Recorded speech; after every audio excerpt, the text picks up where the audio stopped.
Maayong gabi mga igsuon, unsay rason sa Dios Amahan nganong dili manggid niya isulti kanus-a mo abot ang atong Ginoong Hesus the second time or kining gitawag last judgment.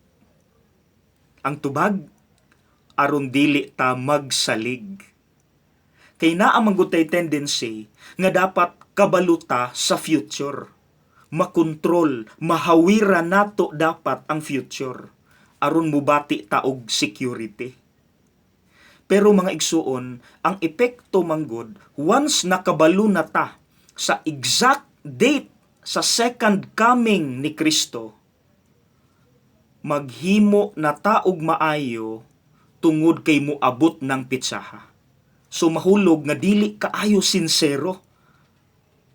Imbis nga unta, mauni, maghimo tag maayo kada adlaw kay maoy dapat buhaton manaay reward or wala. Mauna dapat ang atong hagit kada adlaw. Kay maunay gipasabot ni Kristo diri sa ebanghelyo karong adlaw, heaven is not there or there. It's within you and me. Naa sa sulod nato. So diri nato masabtan nga ang langit di ay dili lang na destination nga atong adtuon human natog kamatay. No. Heaven is actually right here, right now. Naa na dinhis kalibutan. Nganong naa naman dinhi? Kay gidala na ni Kristo diri sa iyang pagnaog. So ang next question, so unsaon manamo pagpuyo sa langit samtang ni apamis kalibutan, Father? Awata lang si Kristo. Awata lang siya. Like for example, kung ikaw nagpakita kag kaluoy, actually, imo nang gipuy-an ang langit bisag di apakas kalibutan. Kung ikaw mipasaylo, bisag sakit kaayo nimo, imo na actually gisugdan pagpuyo ang langit bisag di apakas kalibutan.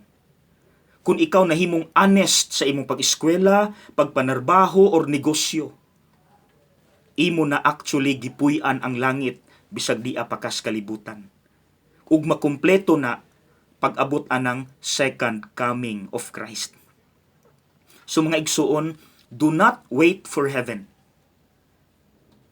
Okay? Start heaven right here, right now. Tapuso nako pinaagi sa usa ka panultihon nga sige nako gigamit basta magkasal ko. Ato lang i-fill in the blanks. Okay? Sige, mao ni. Marriage or kanang kasal or kaminyoon sa bana ug asawa is made in heaven. But its maintenance must be done on earth. Sige, fill in the blanks. Forgiveness, asa man gikan? Gikan sa Ginoo. So, it is made in heaven.